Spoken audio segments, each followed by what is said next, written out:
السلام علیکم ورحمۃ اللہ وبرکاتہ۔ الحمد للہ رب العالمین والعاقبۃ للمتقین والصلاة والسلام علی اشرف الانبیاء والمرسلین نبینا محمد وعلی آلہ وصحبہ اجمعین ومن تبعہم بإحسان الی یوم الدین وبعد۔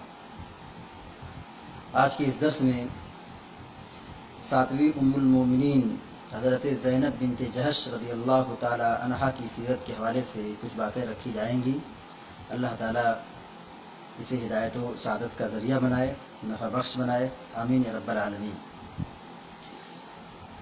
زینب بنت جہش رضی اللہ تعالی عنہا نبوت سے تقریباً 20 برس پہلے مکہ میں پیدا ہوئی۔ ان کی کنیت ام حکم تھی۔ یہ اللہ کے نبی علیہ السلام کی پھوپھی ذات بہن لگتی تھی، کیونکہ ان کی والدہ عبد المطلب کی بیٹی امیمہ تھی۔ ان کے بھائی عبداللہ بن جہش اور ان کی بہن حمنہ بنت جہش، ان دونوں کو اسلام کی سعادت حاصل ہوئی، اور حضرت زینب بنت جہش رضی اللہ تعالی عنہا بھی سابقین اولین میں سے ہیں۔ روز اول سے ہی اسلام قبول کرنے والوں کی فہرست میں سے ہیں۔ زینب بنت جہش رضی اللہ تعالی عنہا بڑی صابرہ تھیں، اور اسلام کی راہ میں انہوں نے کافی تکلیفیں، مصیبتیں برداشت کی تھیں۔ انہوں نے 2 ہجرت کی۔ پہلی ہجرت مکہ مکرمہ سے حبشہ کی طرف، اور پھر مکہ مکرمہ سے مدینہ منورہ کی طرف انہوں نے دوسری ہجرت کی۔ تو انہوں نے 2 ہجرت کا ثواب اور درجہ حاصل کیا ہے۔ زینب بنت جہش رضی اللہ تعالی عنہا کی سیرت کے حوالے سے جو بات سیرت میں ملتی ہے کہ اللہ کے نبی علیہ السلام نے اپنے آزاد کردہ غلام زید بن حارثہ رضی اللہ تعالی عنہ کی شادی زینب سے کرانی چاہی،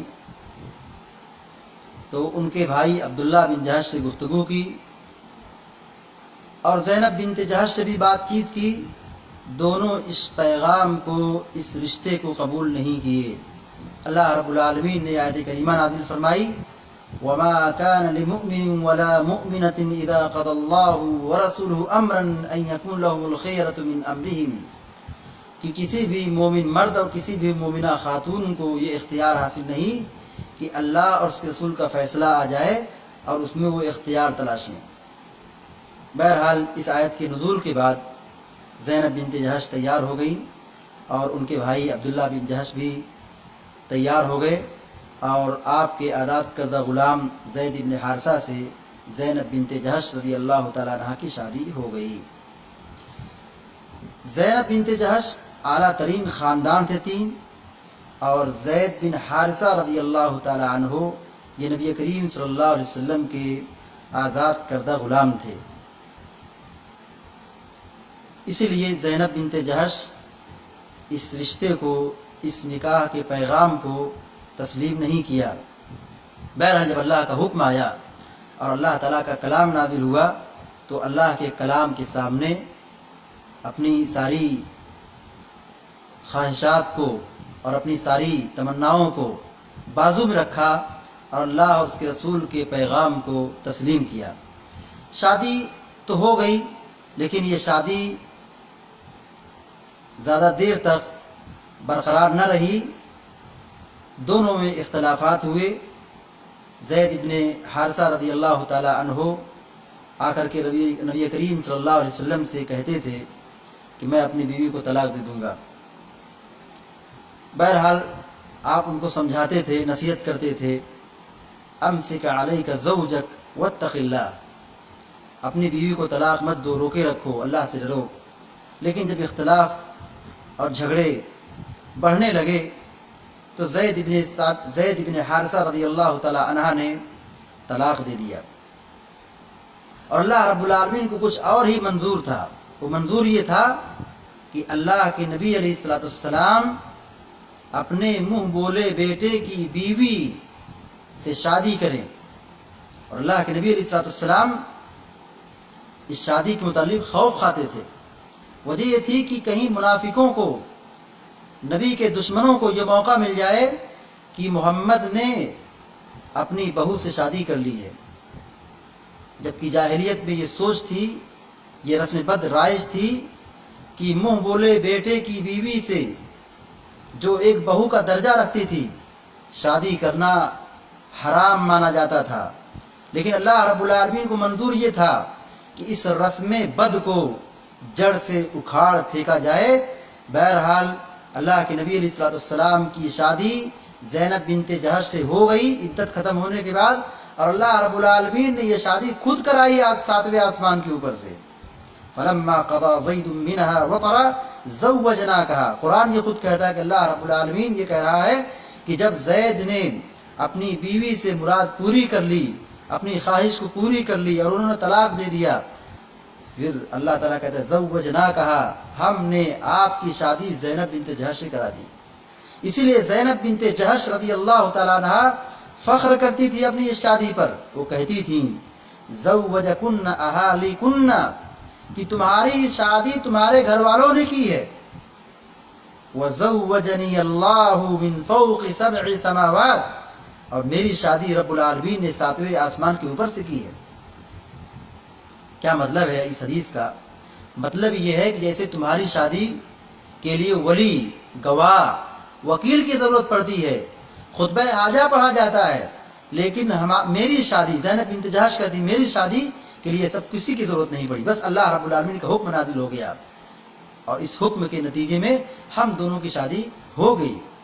اللہ کے نبی علیہ السلام کی عقد میں جب یہ آئیں، آپ نے ایک بہت بڑا ولیمہ کیا، آپ نے بکری ذبح کی، روٹی پکائی، اور پھر بکری اور روٹی کے ذریعے سے آپ نے ولیمہ کرایا اور پھر لوگوں کو عام دعوت دی۔ صحابہ اکرام کی بڑی تعداد اس ولیمے میں شرکت کی، اور پھر اسی ولیمے کے موقع پر اللہ رب العالمین نے پردے کی آیت کا نزول فرمایا، اور یہ واحد ام المومنین ہیں کہ جن کو یہ سعادت حاصل ہوئی کہ روز اول ہی سے ان کے یہاں، ان کے گھر پر وحی الہی کا نزول ہونا شروع ہو گیا، اور ولیمے کے کھانے کے آداب، اور ولیمہ کھا کر کے فوراً گھر واپس جانے کا حکم دیا گیا، کیونکہ اس ولیمے میں صحابہ اکرام شرکت کی، اور کچھ لوگ ولیمہ کا کھانا کھانے کے بعد نبی کے گھر میں بیٹھے رہے، اور اللہ کے نبی علیہ السلام کو یہ ان کا طریقہ پسند نہ آیا۔ آپ ہمارے شرم اور ہمارے حیا کے کچھ بول نہیں پا رہے تھے، مگر اللہ رب العالمین نے صحابہ اکرام کو نصیحت کی کہ ولا مستأنسین لحدیث، کہ ولیمہ کا کھانا کھانے کے بعد بیٹھے مت رہو، بات چیت میں مت پڑو، کھاؤ اور سیدھے چلے جاؤ اپنے گھروں پر۔ اللہ کے نبی علیہ السلام کی عقد میں آئیں، بڑی صابرہ، پاک باز، وفادار، اطاعت گزار، نیک خاتون تھیں۔ نبی کریم صلی اللہ علیہ وسلم ان کو بہت چاہتے تھے۔ اس شادی کے بعد حضرت عائشہ صدیقہ رضی اللہ تعالیٰ عنہ کہتی تھی کہ حضرت زینب بنت جہش جو وہ خاتون ہیں، وہی التی کانت تسامینی من ازواج النبی صلی اللہ علیہ وسلم، نبی کریم صلی اللہ علیہ وسلم کے ازواج مطہرات میں میرے رتبے اور میرے مرتبے پر اگر کوئی خاتون تھی وہ زینب بنت جہش رضی اللہ تعالیٰ عنہ تھی۔ اس کے کئی وجوہات تھے۔ ایک وجہ یہ تھی کہ یہ نبی کے رشتے میں تھی، پھوپھی ذات بہن تھی۔ دوسری وجہ یہ تھی کہ حسن و جمال والی خاتون تھیں۔ تیسری وجہ یہ تھی کہ ان کی شادی میں بڑی خیر و برکت تھی کہ روز اول ہی سے ان کے گھر میں وحی الہی کا نزول ہوا اور اللہ رب العالمین کا کلام نازل ہوا۔ حضرت عائشہ صدیقہ رضی اللہ تعالیٰ عنہ یہ ان کو خدشہ لاحق ہوا، یہ ڈر لاحق ہوا کہیں جو میرا مقام ہے وہ مقام ہے زینب بنت جہش نہ حاصل کر لیں اور میری اہمیت گھٹ نہ جائے۔ شوکن تھیں اور شوکنوں میں اختلاف اور کچھ باتیں ہو جاتی ہیں، یہ غیرت کی بات ہے۔ زینب بنت جہش رضی اللہ تعالیٰ عنہ کے یہاں اللہ کے نبی صلی اللہ علیہ وسلم ہر روز آتے تھے اور تمام ازواج مطہرات کے پاس جاتے تھے، اور یہ معمول تھا عصر کے بعد سب سے ملاقات کرتے، سب کے یہاں جاتے تھے، لیکن آپ زینب بنت جہش کے یہاں زیادہ ٹھہرتے تھے کیونکہ وہ شہد پلاتی تھیں۔ تو ازواج مطہرات میں زینب بنت جہش کے اس معاملے کو لے کر کے حضرت حفصہ اور حضرت عائشہ صدیقہ رضی اللہ تعالیٰ عنہ دونوں آپس میں گفتگو کر لی کہ جب نبی علیہ الصلوۃ والسلام ہمارے پاس آئیں گے تو ہم آپ کو یہ کہیں گے کہ آپ کے منہ سے بدبو آ رہی ہے، مغافیر کی بو آ رہی ہے۔ بہرحال اللہ کے نبی صلی اللہ علیہ وسلم وہاں سے آپ نکلے تو دونوں میں سے کسی ایک کے پاس آئے تو ان میں سے ایک نے کہا کہ آپ کے منہ سے بدبو آ رہی ہے۔ اللہ کے نبی علیہ الصلوۃ والسلام نے کہا میں تو زینب کے یہاں شہد پیتا ہوں اور وہی پی کر کے بھی آیا ہوں۔ اللہ کے نبی علیہ الصلوۃ والسلام نے کہا ٹھیک ہے، اگر میرے منہ سے بدبو آتی ہے تو آج سے میں شہد نوش نہیں کروں گا، اور اپنے اوپر شہد کو حرام کر لیا۔ اللہ تعالیٰ نے آیت کریمہ نازل فرمائی یا ایھا النبی لم تحرم ما احل اللہ لک تبتغی مرضات ازواجک، کہ اے نبی آپ اللہ رب العالمین کے حلال کردہ چیز کو اپنے اوپر حرام کیوں ٹھہراتے ہیں؟ حضرت زینب بنت جہش رضی اللہ تعالیٰ عنہا بڑی باکمال خاتون تھی، بڑی خصوصیات والی خاتون تھی۔ ان کے اعزازات میں سے بہت ساری باتیں سیرت کی کتابیں ملتی ہیں، جس میں سے یہ ہے کہ یہ سابقین اولین میں سے ہیں۔ دوسری فضیلت یہ ہے، دوسری سعادت یہ ہے کہ انہوں نے 2 مرتبہ ہجرت کی ہے، ایک حبشہ کی طرف اور ایک مدینہ کی طرف۔ اور تیسری خصوصیت یہ ہے کہ ان کی شادی رب العالمین نے 7ویں آسمان کے اوپر سے کر دی ہے۔ ایک خصوصیت یہ ہے ان کی کہ یہ بہت صدقہ کرتی تھیں، اس لیے اللہ کے نبی علیہ الصلوۃ والسلام نے ایک مرتبہ کہا تھا کہ مجھ سے یعنی میری وفات کے بعد مجھ سے وہ خاتون